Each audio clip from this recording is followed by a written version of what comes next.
My name is Nana, and I'm 30 years old. If you opened our front door 3 months ago, you would have smelled the same things every morning: dark roast and citrus cleaner, heard the same things: a kettle soft whistling, the eighth episode of whatever we were half watching. If routine is proof of a life being built, then ours was a cathedral. I believed in it. I believed in us. Noah and I have been together 4 years, living together for the last two. We nested by accident. One mug became two. Two coffee spoons became a drawer organizer. The drawer organizer became a Saturday run where I'd clean the apartment while he played a podcast and pretended to fold laundry. He called the clatter of dishes music of domesticity. I called it peace. We took turns with dinner. I'm a sucker for caramelized onions. He's a sucker for anything that requires a meat thermometer. We hiked when the skies were honest, haunted farmers markets when we wanted to feel like the kind of people who buy heirloom tomatoes and argue about basil. The glow wasn't fireworks, it was a porch light. It felt like home. The drift didn't arrive with sirens. It arrived with synonyms. "You're such a good roommate," Noah said one Saturday, and smiled in a way that was almost right. Roommate. The word didn't stab, it thudded. The tiniest hairline crack in drywall you only see when the sun hits a certain angle. Later, love you became, you're the best. Then, thanks, babe. His phone started living like a shy animal. Screen turned away when I passed. His answers shortened. Work was fine. Class was good. Nothing specific. A glass wall grew between us. I could see him perfectly, his shoulders in that shirt, his laugh half-second late. Yet sound took longer to reach me. I told myself the generous story. He's stressed. He needs space. I gave him that space the way you give someone the right of way at an intersection, expecting at some point they'll wave you through. Weeks pressed on. He went to yoga classes that somehow ended past 10. He lost track of time at happy hours with coworkers I'd never met. I kept moving the laundry to the dryer. I kept buying half and half. Ordinary faith can be stubborn. The day the words arrived, I was under the bathroom sink. The P-trap was weeping, a quiet drip that refuses to admit it's a problem. I had the pipe in one hand and a rag in the other when Noah leaned on the doorframe like he was trying to look casual inside a confession. "Can I tell you something without you getting upset?" he asked. I looked up. A single cold line of water slid from the pipe onto my wrist. "Sure," I said. He didn't wait for me to stand. "You're my favorite person," he said. "But I don't think I'm in love with you anymore. It feels like I'm living with my best friend, not my girlfriend." Not a knife, a weight, not an explosion. Gravity asserting itself. I set the pipe down, and the metallic echo sounded like a polite ending. I wiped my hands on the towel and nodded. That actually explains a lot. He blinked, as if he had been bracing for a storm, and got barometric pressure instead. "What do you mean?" I didn't answer right away. I walked past him into the living room, to the desk in the corner where I keep the life I don't say out loud.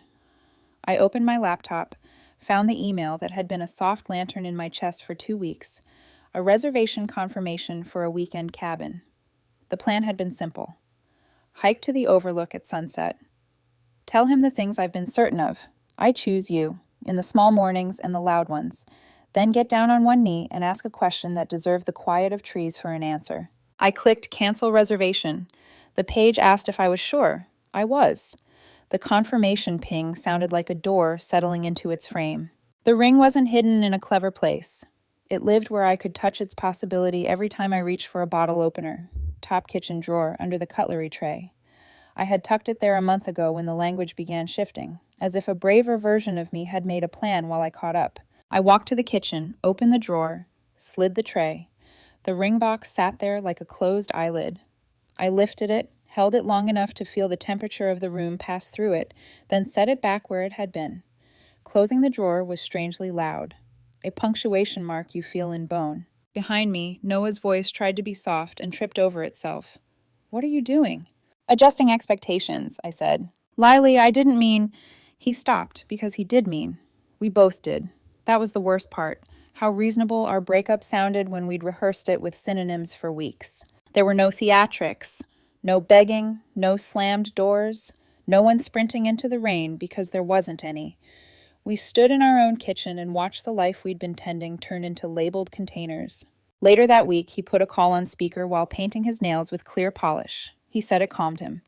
I was in the bedroom folding towels down to perfect thirds when his friend asked how I took the news.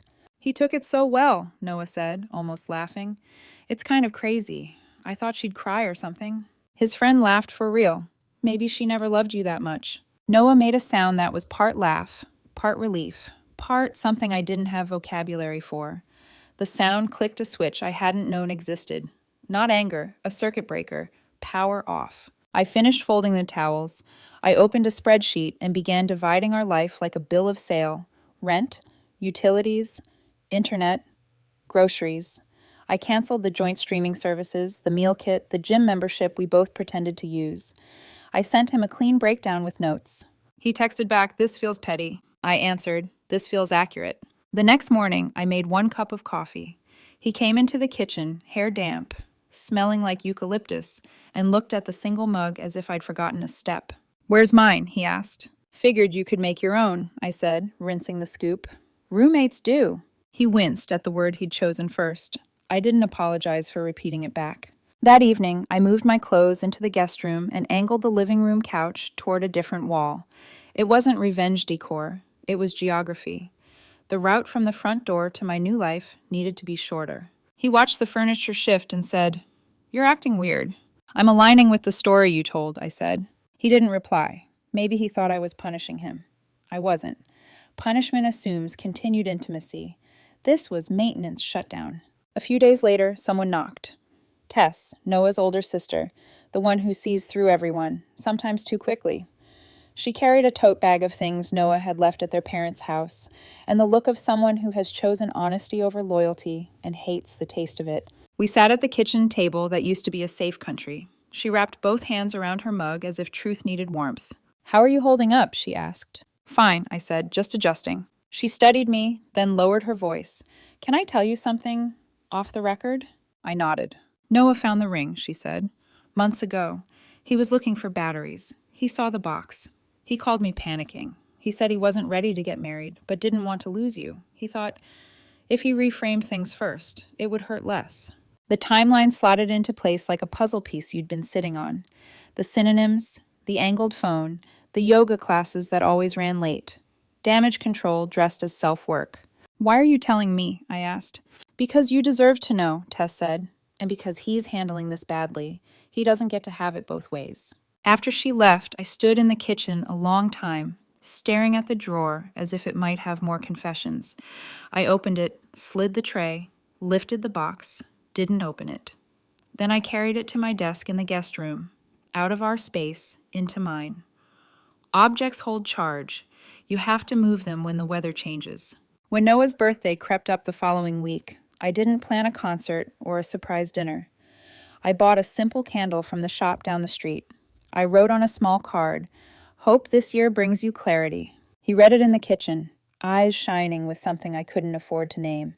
"This is it?" he asked. "It seems appropriate," I said. He waited for me to soften. I didn't. The porch light went out. The week tried to behave like any other, which is how weeks lie. Noah's birthday fell on a Saturday.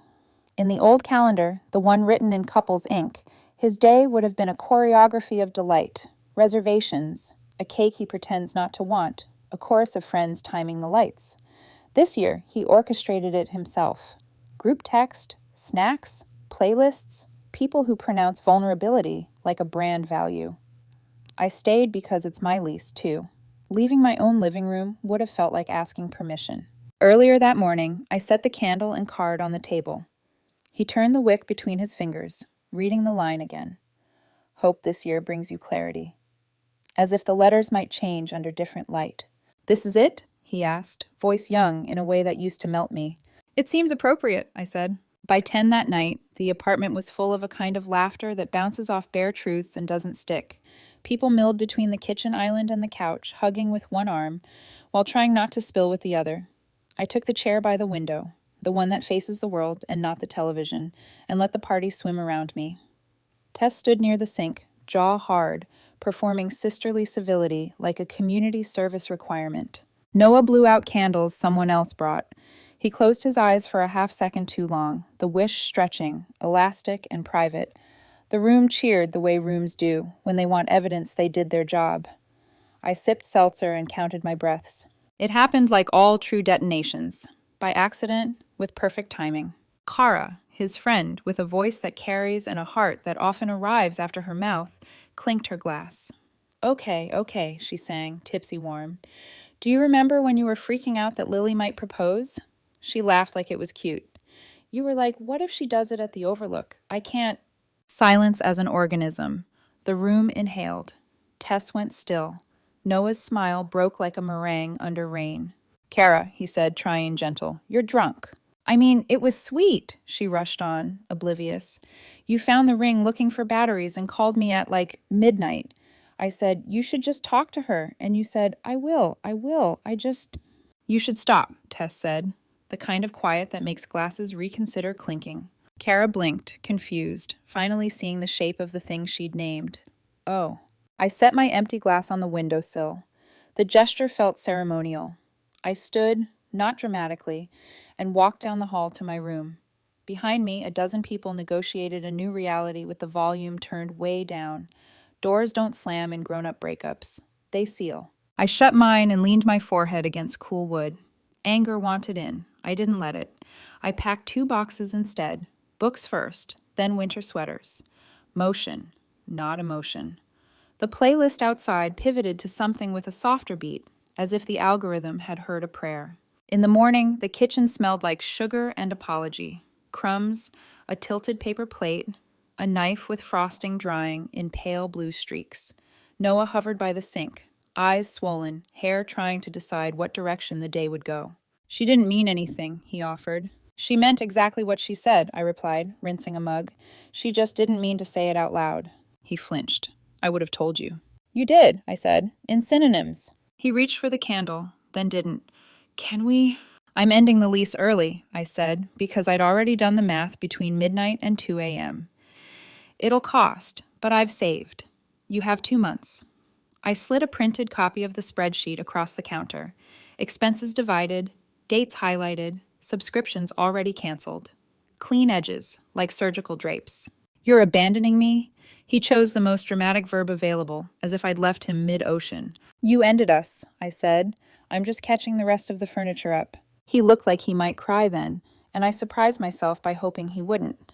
Not because I wanted to deny him softness, but because the tears would invite me back into a role I had retired. Comforter, fixer, the person who turns chaos into a neat stack of folded towels. I rinsed my mug, dried it, placed it handle right in the rack. We all have rituals that keep us from breaking. By afternoon, the party had migrated to Instagram where all parties go to be embalmed. Noah posted a photo. Candles mid-blow, cheeks haloed in light. Caption. Sometimes love changes form, and that's okay. Star emoji. I watched the comments populate. Heart eyes. Proud of your growth, King. 3 people asking, wait, what happened? One cousin typed, did you 2 break up? Call me, which read like concern wearing a microphone. He deleted the post an hour later, but the algorithm is a florist for rumor. It keeps arranging the same flowers in different vases. I got 3 DMs from mutual acquaintances varying in tone from nosy to earnest. I answered none. Silence is a boundary that doesn't need an explanation. That evening, I reorganized the living room with the practical ruthlessness of a mover. Couch rotated, rug shifted, coffee table exiled to the guest room that was now my room. I left him the TV and the couch because I never liked either, and because generosity in small, visible ways keeps me from wanting to be generous in the ways that hurt. He watched, arms crossed, the posture of someone being redecorated against his will. You're erasing me, he said. I'm erasing us, I corrected gently. You get to be you, I get to be me. The rest is real estate. He laughed once, without humor. You're so cold. I'm precise, I said. It looks similar from far away. When he got sick 2 days later, a low fever, a cough that asked for pity, he texted from the next room. Could you grab medicine, please? DoorDash delivers faster than I do, I replied. Feel better soon. I put my phone face down and returned to work. Compassion is not the same as access. I could want his body to heal and still know my heart should not be the nurse. Tess came by that afternoon with groceries and a stare that cut through drywall. She didn't ask to come into my room, so I stayed at my desk and listened to their voices through the thin politeness of our walls. What you did was cowardly, Tess said, because Tess was born without a whisper setting. You found a ring, and instead of talking, you rewrote the genre. You made her the roommate in your head and then handed her the script. I panicked, Noah said, small. It felt kinder this way. Kindness without honesty is just image management, she said. You wanted comfort without commitment. You wanted applause for working on yourself while she held the house up with dental floss. Silence. A cupboard door. The sound of someone deciding to hear or not. After Tess left, Noah knocked. Can we talk? He asked through the wood. There's no us to talk about, I said. You were clear. He opened the door anyway and stopped when he saw boxes lined like a skyline along my wall. His face did a complicated thing. I miss you, he said. I believed him. Missing is easy. Choosing is hard. You miss the maintenance, I said softly. You miss the coffee appearing, the towels folded, the heart you didn't have to ask for because it was already in your pocket. That's not fair. It's accurate, I said, and set down the packing tape. He looked at the ring box on my desk. Small, squared, quiet. Are you keeping that? For now, I said. It's mine. The question inside it was mine too. He nodded, a little dazed, then left, closing the door with care as if I might crack. I appreciated the care. I also noted I no longer needed it. That weekend, I walked the long way to the hardware store just to be outside of any room we had named. The air had the late afternoon sweetness of a city forgiving you for not leaving sooner. In the aisle with sandpaper and small hinges, an elderly man asked my opinion on wall anchors. I explained shear force and plaster crumb and the way you can test for lath with patience and a thin nail. He thanked me like I'd given him a map out of a forest. When I returned, the apartment felt rearranged in the tiniest ways. His shoes pointed toward the door, a suitcase half open on the couch like a thought he might follow. He looked up from a pile of mail, eyes swollen, less from sickness now and more from thinking. I told my parents, he said. They said to tell you they're sorry you had to deal with me. I smiled despite myself. Your mom always did like me more than you. A laugh escaped him, real this time. It hung in the air between us like a truce flag we both knew better than to grab. That night, I started the list I should have written months ago. Not a pros and cons ledger of a man. A packing inventory of a self. Skills I keep, habits I return, boundaries I reinforce. At the top, in ink, I don't do almost. Underlined twice. Before bed, I opened the ring box. For a second, my breath snagged, metal catching light the way certainty used to. I held it and felt nothing violent. No drowning, no heat. Just the cool of an object that once carried a future and now was simply an arrangement of atoms. I closed it and slid it back into the drawer of my desk. Not the kitchen, not where anyone could reach for a bottle opener and find my heart. I turned off the lamp. The apartment glowed its dim, rented glow. Somewhere, another week was training itself to pretend to be ordinary. I lay down and listened to the air conditioner sigh. Tomorrow, I would call the landlord. Tomorrow, I would tour a small house outside the city with a yard big enough for herbs and a garage I could make into a workroom. Tomorrow, I'd measure doors and say words like "deet start" and "deposit" and paint color names that sound like feelings. Tomorrow, I'd begin the paperwork of freedom. Tonight, I let the quiet count me in. There's a strange silence that follows a public truth. It's not peaceful. It's hollow, like the house exhales once everyone knows. After Kara's accidental confession, the apartment lived in low volume. Noah moved like someone trying to stay out of his own shadow. The ring secret had detonated in front of witnesses, and though no one mentioned it again, I could feel it clinging to the air like burnt sugar. I didn't ask for an apology. I didn't need one. What I wanted was the space to breathe without performing forgiveness. For 3 days after the party, Noah tried to return to normal. He'd leave a cup of coffee by my desk again, the way he used to. A peace offering brewed too late. I let it sit until it went cold, then poured it down the sink. He started folding laundry on his side of the couch, asking if I needed help with mine. I didn't answer. Sometimes silence is the kindest answer you can give when you're done explaining what's already obvious. On the 4th night, I came home to find the living room spotless, a vase of daisies on the coffee table, and a soft playlist humming from the speaker. Noah was in the kitchen making dinner, something with lemon and rosemary. He looked up, voice careful. I thought maybe we could have one last dinner together, like old times. I think we already had our last dinner, I said. He laughed, brittle. Lily, you don't have to be cruel. I'm not. I'm being honest. They only look the same when you're not used to honesty.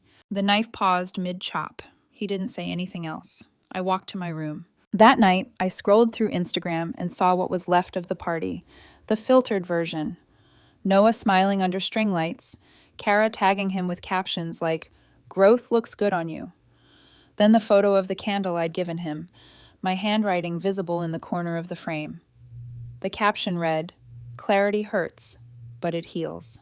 It was the kind of post you make when you want to look wise while the world is still laughing. Comments piled up fast. "So proud of your maturity." "Healing is hot." "Wait, what happened to Lily?" He deleted it a few hours later, but the echoes stayed. Friends of friends started messaging me, half concern, half curiosity. I ignored them all. People don't ask to know. They ask to feel better about what they already believe. The next morning, Tess showed up again. No tote bag this time, just the look of someone who'd slept through thunder. She held her phone up. "You saw his post?" "I did," I said. "I told him to take it down." He said it was processing publicly. I said it was narcissism with captions. I smiled. Tess wasn't one for euphemisms. "You don't have to protect me." "I'm not," she said. "I'm protecting the version of you that would have apologized for his mistakes. She doesn't need to come back." That night, I lay in bed thinking about that version of me. The one who adjusted, smoothed edges, filled silence, so no one else had to. The one who equated patience with love. I realized she wasn't coming back. Not because I'd killed her, but because she'd finally outgrown the room I built for her. 2 weeks later, Noah's life online shifted again. Stories of self-care, photos of yoga mats and green smoothies, captions about emotional independence. It would have been funny if it weren't so familiar. He was repackaging the very distance that broke us as enlightenment. I didn't correct the narrative. People believe what flatters them. One evening, while sorting through bills, I found the envelope from the cabin I'd canceled. The one that was supposed to hold the weekend proposal. Inside was the deposit refund and a small thank you note from the owner. "Maybe next time," it said in neat cursive. I stared at the words. There wouldn't be a next time. Not like that. That night, Noah knocked on my door again. "Can we talk?" His voice sounded frayed. "About what?" "About us. About how we got here." I set down my pen. "You already gave the public version, remember?" He sighed. "I didn't mean to humiliate you." "You didn't," I said. "You just reminded me how far gone we were." He hesitated at the door. "Do you hate me?" "No," I said. "Hating you would still mean I cared enough to define you." His eyes softened. "So that's it?" "That's it." He nodded slowly. "You're colder than I thought." I smiled faintly. "No, Noah, you just mistook warmth for obligation." He left after that, and for the first time, the apartment felt correctly sized. Not empty, just honest. The following week, I called the landlord and gave notice. It would cost me a month's rent penalty, but freedom has a price tag like everything else worth keeping. As I packed the books from our shared shelf, I found one he'd given me on our second anniversary, a poetry collection about love surviving seasons. Inside the cover, his old handwriting. "To my favorite person, no matter what time does to us." I closed it and placed it in the donation box. Time had done what it always does, clarified who meant the words and who just liked how they sounded. The night before the movers came, Tess texted, "He says he misses you." I replied, "He misses the version of himself he thought I'd always forgive." She sent back a single word, "Good." By morning, the apartment was a map of half-filled boxes and open windows. My mug sat alone on the counter. I wrote one last note and left it taped to the fridge. Comfort was never the problem. You just confused love with maintenance. I didn't expect him to understand it. It wasn't written for him. It was a line for me to remember. When the movers carried the last box out, I glanced at the drawer one final time. The ring was gone from it, already in my car. I hadn't decided what to do with it yet. Sell it? Melt it? Bury it? Maybe nothing. Maybe it would stay in the glove compartment as a reminder that love shouldn't have to be rescued. As I closed the door behind me, I realized something quiet. Endings don't have to echo. Some just breathe out. Moving day arrived, like a test I'd already studied for. The air smelled like cardboard, dust, and the faint citrus of the cleaner I used on every surface, not for him, but for me. I wanted the place to look unrecognizable by the time I locked it for the last time. Noah stood in the hallway, barefoot, watching the boxes disappear one by one. Every time the movers lifted something, his mouth opened like he wanted to speak, but then closed again. Maybe he was trying to find a version of "don't go" that didn't sound hypocritical. The silence between us had evolved. It wasn't tense anymore, just vacant, like the space left when a painting is taken off a wall. When the last box was gone, I did one more sweep of the apartment. The tiny burn mark on the countertop from when I'd tried to flambe dessert for his birthday. The dent in the floor from when we'd dropped the bookshelf and laughed for 20 straight minutes. They were memories, but they weren't invitations to stay. I could feel him following me from room to room. When I stopped at the kitchen drawer, the one that used to hide the ring, I opened it. Empty. He must have noticed because he leaned against the counter and asked, "You still have it?" "I do." "What are you going to do with it?" "I haven't decided." He nodded, eyes low. I keep thinking, if I hadn't found it... "You still would have left," I said gently. "Finding it didn't change what you felt. It just forced you to be honest sooner." He rubbed the back of his neck, the way he always did when truth scraped too close. "You make it sound so easy." "It wasn't easy," I said. "It was necessary. There's a difference." He walked to the window and looked out at the street. "Do you think we'll ever talk again?" "I think we've already said everything that matters," I said. "The rest would just be noise." He nodded, blinking fast. "I'm sorry, Lily." "I know." He turned around, but I could see it. The guilt had arrived too late to fix anything. That's the tragedy of most regrets. They're punctual only after the deadline passes. When the movers finished loading, I picked up my keys. He reached for the door at the same time, but I stopped him with a small gesture. "It's okay, I can lock it." He stepped back. "You're really done." "I was done months ago. I just hadn't packed yet." As I reached the doorway, he said softly, "I thought comfort meant safety." "It does," I said, "until you use it to hide." He swallowed, but I didn't wait for an answer.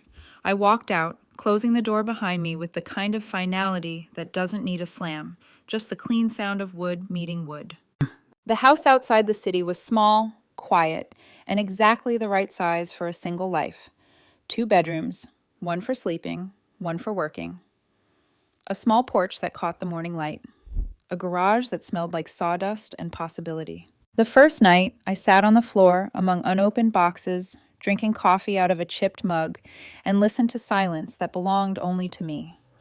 I had thought it would feel lonely. It didn't. It felt accurate. Days stretched into weeks. My hands found new routines, sanding old wood, planting herbs in mismatched pots, painting the walls in colors that meant nothing to anyone else. I stopped refreshing social media. I stopped narrating my healing for an audience that didn't deserve it. Tess visited once. She brought housewarming wine and the look of someone who still hadn't forgiven her brother. "He's struggling," she said after I offered her a seat on the porch. "Financially, emotionally, maybe spiritually, if that's a thing." "I hope he figures it out," I said, meaning it. "You're not angry?" "I was," I said. "But anger needs fuel. I ran out." She studied me, then smiled in a sad, proud way. "You look lighter." "I am," I said.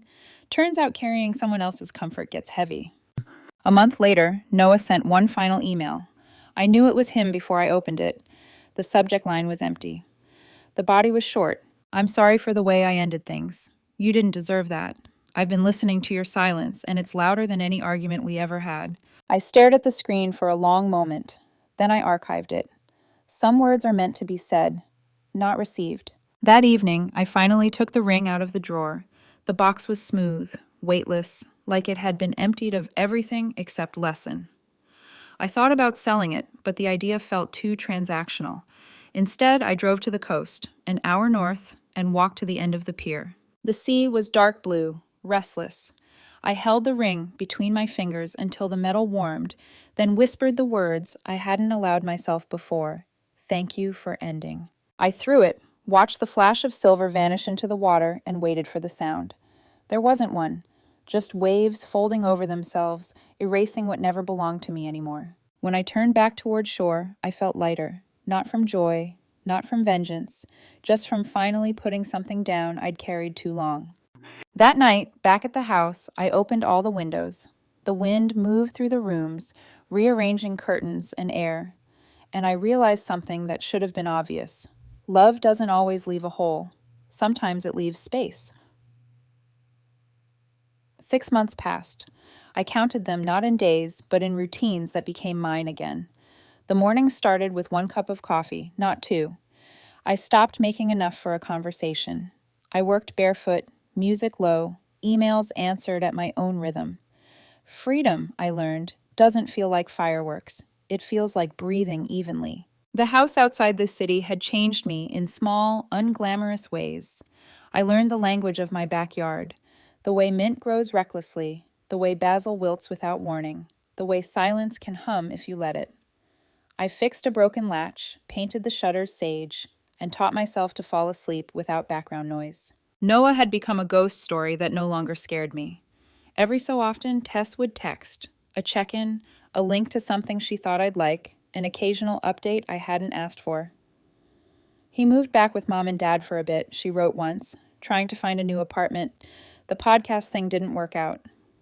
I replied with a simple, I hope he's okay. And I did. That was the strange part about healing. It didn't end in bitterness. It ended in neutrality. He had been the lesson, not the villain. One Saturday morning, I went hiking, a habit I'd stopped during the breakup because I didn't trust my own company. The trail was quiet except for birds and the rustle of someone's boots behind me. When I reached a bend overlooking the valley, a voice said, "Mind if I sit?" He looked about my age. Sun-warmed skin, hair wind-tangled, a gentle tiredness in the eyes of someone who's done his own unlearning. "Go ahead," I said. We talked, first about the trail, then about the weather, then about everything else that wasn't small talk. His name was Julian, 32, a civil engineer who'd recently moved here for work. There was a steadiness to him, the kind that comes from building things meant to last. When I mentioned I'd just renovated an old house, he smiled. "You fixed it yourself?" "Mostly," I said. "Turns out YouTube and stubbornness are a dangerous mix." He laughed. It was an easy sound, not performative, not looking for permission. After the hike, he asked if I wanted coffee. I hesitated, not out of fear, but recognition. I remembered how beginnings felt, and how often they disguised repetition. Still, something about him didn't feel recycled. It felt real. At the cafe, our conversation didn't orbit loss or pain. It hovered around the present, what we liked, what we were learning to enjoy again. He said, "I don't really do almost. Either something is real or it isn't." I smiled, stirring my drink. Same. That became the quiet agreement between us. Not a promise, just an understanding. No more almosts. Weeks later, he came over for dinner. I made pasta from scratch, which felt symbolic somehow, taking something fragile and shaping it into something solid. He helped wash dishes after, sleeves rolled up, water running between conversation. "This place feels like you," he said, glancing around the house. "Every corner has intention." "I used to decorate around someone else's comfort," I admitted. "Now I build for peace, not performance." He nodded, then said something simple that somehow stuck. "Peace looks good on you." One evening, after he left, I found myself sitting on the porch with a glass of wine, watching the sunset slide through the trees. The air smelled like basil and rain. I thought about the girl who once hid an engagement ring in a kitchen drawer, waiting for love to show up. I thought about how she mistook maintenance for meaning. She didn't exist anymore. Instead, there was me, 31, building a life without apology. Not perfect, but intact. I picked up my phone and scrolled to a note I'd written the week I moved here. It had only one line. "Love should not feel like proof." I smiled and added another. "Love should feel like choice." The porch light flicked on automatically as dusk settled, and for a moment I realized I didn't need it to feel warm. The warmth was already mine. When people ask me now if I believe in love, I say yes, but I no longer believe it's about comfort or fireworks or grand gestures. It's about clarity. The kind that doesn't need translation. It's about two people choosing each other, not because it's easy, but because it's real. And if it ever stops being real, I've learned how to walk away without burning down what I built for myself. The sea still holds the ring, somewhere beneath the gray-blue waves, and I like to think that's fitting. It belonged to a version of me who needed love to look like a promise. Now I know better. Love doesn't need to be proven. It just needs to be true.